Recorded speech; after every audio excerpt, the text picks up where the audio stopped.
Decía don Pedro Lain Entralgo que para cuantos aspiren a poseer en su persona la doble perfección del hombre culto y del técnico intelectualmente ambicioso, el conocimiento de la historia otorga, en primer término, dignidad intelectual y después claridad y libertad intelectuales. No nos olvidemos, además, de que la historia puede ser útil para darnos cierta voluntad de emulación.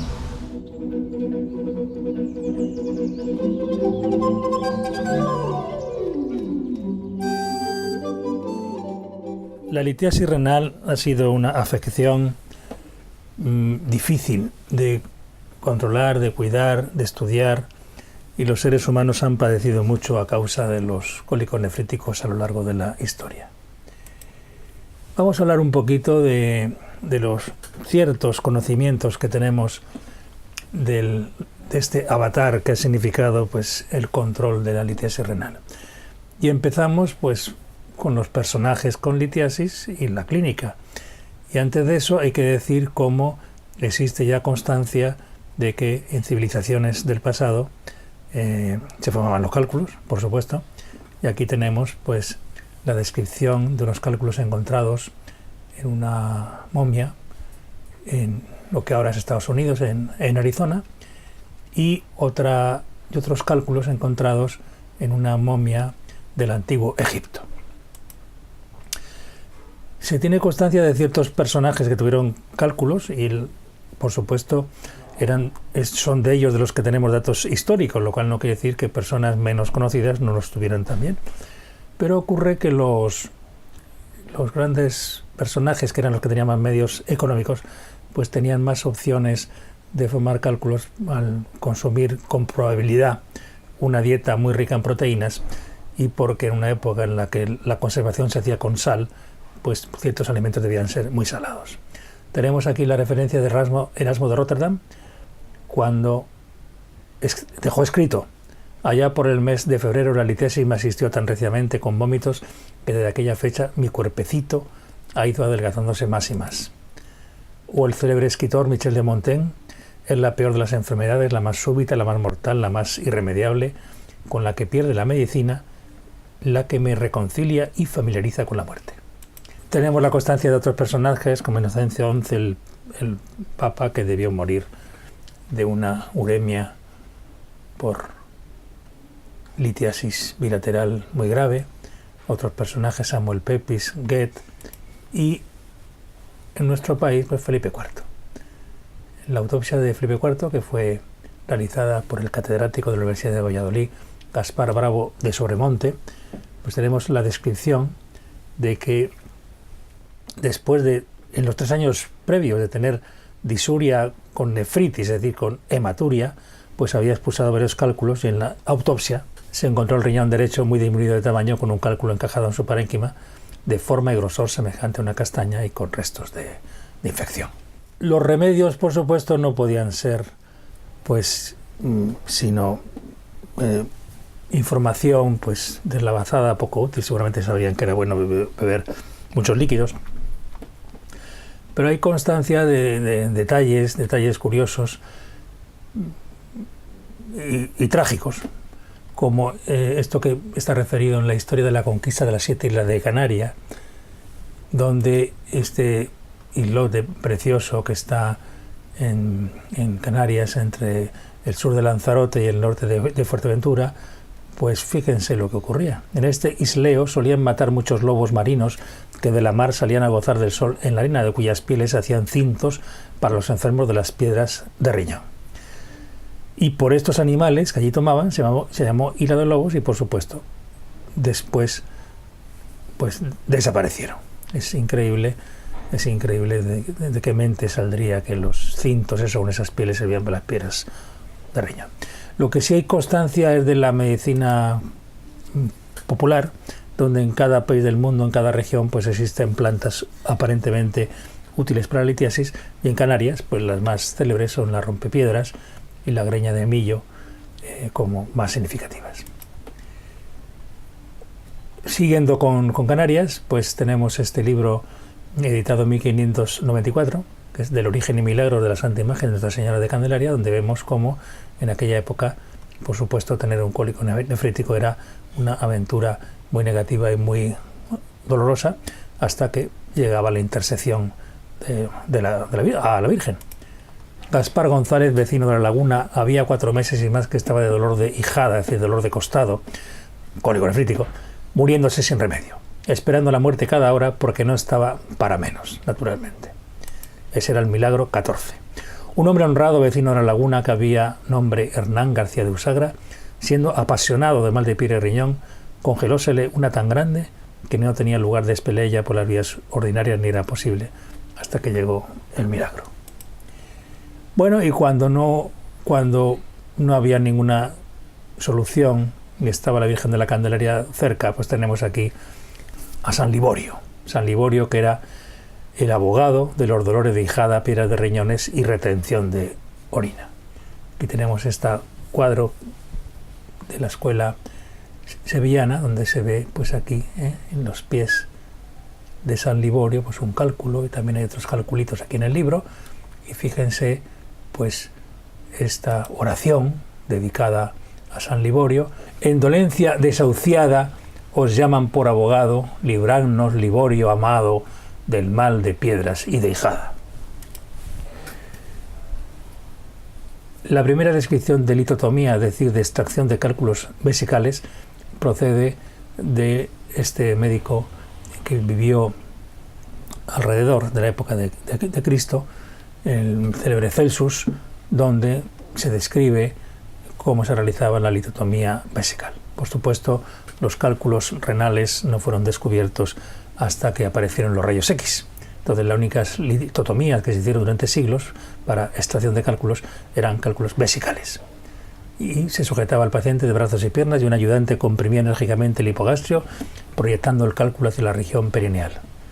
El cirujano introducía sus dedos, índice y corazón, en el recto para fijar el cálculo, mientras extendían el perineo sobre la protrusión calculosa hasta conseguir un verdadero parto. Entonces, durante muchos siglos se fueron haciendo distintas variantes de litotomía. Aquí tenemos algunas litotomías correspondientes, algunas imágenes de litotomía correspondientes a la época medieval, como por ejemplo pues esta imagen que representa al emperador Enrique II, que acudió al célebre monasterio de Monte Cassino para que le extrajeran un cálculo, y murió a los 51 años, 2 años después. En España vemos cómo se editaron libros para explicar la litiasis, y el nombre del libro, editado en 1498, es Cura de la piedra y dolor de la hijada, es decir, el cólico nefrítico. En el siglo XVI es importante la figura de nuestros primeros urólogos, que se dedicaban, entre otros muchos actos, a practicar la litotomía.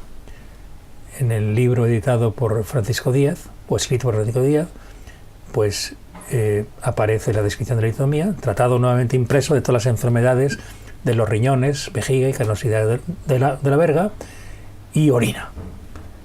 Francisco Díaz procedía de Alcalá de Henares y fue el gran urólogo, digamos, español del siglo XVI. El doctor Emilio Maganto Pavón, que es un gran historiador de la urología, nos ha dejado escrito en este libro cómo el licenciado Martín de Castellanos, que vemos que también vivió en el siglo XVI, preferentemente, pues fue el primer catedrático de urología de historia de la medicina. La cátedra se elige, funda, instituye para la enseñanza y práctica de sacar piedras. Fíjense lo frecuente que debían ser los cálculos renales en aquella época. Y fuera de España tenemos el célebre Frere Jacques, que se dedicaba a la litotomía y que iba de ciudad en ciudad por una cuestión, y es que cuando se acababan los enfermos con cálculos iba a la otra ciudad, pero no solo por eso, sino porque muchos de ellos fallecían por sepsis. Yo le he extraído la piedra, ahora dejo a Dios que cure al paciente. Y así va en plan nómada recorriendo las ciudades de Europa.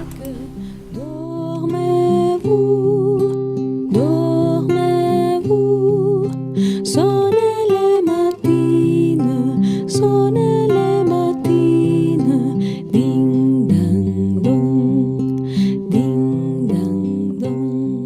También está recogida la gran capacidad quirúrgica de este urólogo de un hospital de Chelsea, Cheselden, del cual se cita la extracción de un cálculo vesical en el periodo cortísimo de 24 segundos.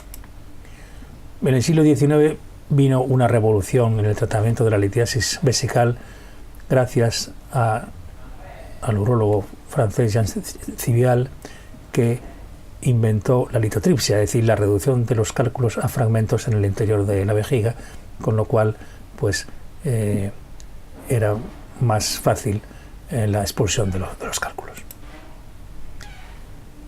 ¿Y por qué pasaba toda esta cuestión? Pues porque no se sabía las causas. Entonces, durante siglos y siglos y siglos, pues aparecen estas descripciones de un médico español, médico andaluz, entonces no sé si se podía decir que existiera España. Entonces, en aquella época se decía: la causa es que sobrepasan el régimen en la alimentación después del destete y acumulan en su cuerpo humores abundantes y crudos que descienden hasta la vejiga, desde el riñón, y se desecan con el calor que domina mucho en esta edad. Es decir, estoy hablando de cálculos, curiosamente, en niños. Pero es que bastantes siglos después, en el célebre libro de Jerónimo Soriano, Método y orden de curar enfermedades de los niños, se seguía citando otra vez los humores gruesos, que llegan a los riñones, etcétera, etcétera, con lo cual, fíjense que en siglos y siglos no se avanzaba nada, porque ha sido muy complejo conocer las causas y la formación de los cálculos en el ser humano. Con la llegada de los microscopios, pues ya se pudo al menos inspeccionar la presencia de cristales en el sedimento de la orina, y tenemos que llegar a principios del siglo XIX, cuando los primeros químicos, en este caso franceses, Fourcroy, Vauquelin, pues fíjense que en 1802 ya habían estudiado la composición de 700 cálculos, de tal modo que se conocía la composición de fosfato cálcico, fosfato amónico magnésico o salato cálcico. Esto es la composición de los cálculos, pero nos falta la causa. Entonces fue llegando también gracias a los químicos finales del siglo XVIII. En Suecia se describe el osalato. A principios del siglo XIX, en Inglaterra y en Francia, por parte de Wollaston y de Marcet, se describe la cistina, causante de los cálculos de la cistina, es decir, la cistinuria. Entonces fíjense cómo el óxido cístico o cistina se llamó así porque se había descubierto una zona, cavidad quística, que es la vejiga humana. Otro avance importantísimo fue la descripción de que los cálculos tienen bases genéticas, una pequeña carta al editor publicado en el Lancet en 1874. En el siglo XX, por supuesto, se confirmaría que muchos cálculos tienen bases genéticas. Y ya para terminar esta primera parte, pues hablar de que hoy en día todos los médicos aspiran a publicar en revistas con factor de impacto, que se suelen editar en inglés, pero hasta principios del siglo XX, mediados del siglo XX, pues se publicaba más en francés o en alemán. Y esta es una publicación histórica española, en la que ven como el primer trabajo publicado por un pediatra español en inglés, pues fue en una revista americana sobre un tema que un cálculo vesical adherente que el doctor Martínez Vargas pues descubrió en un niño con litiasis.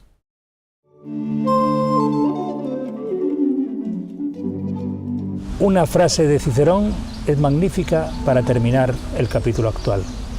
Historia magistra vitae et testis temporum, es decir, la historia es maestra de la vida y testigo de los tiempos.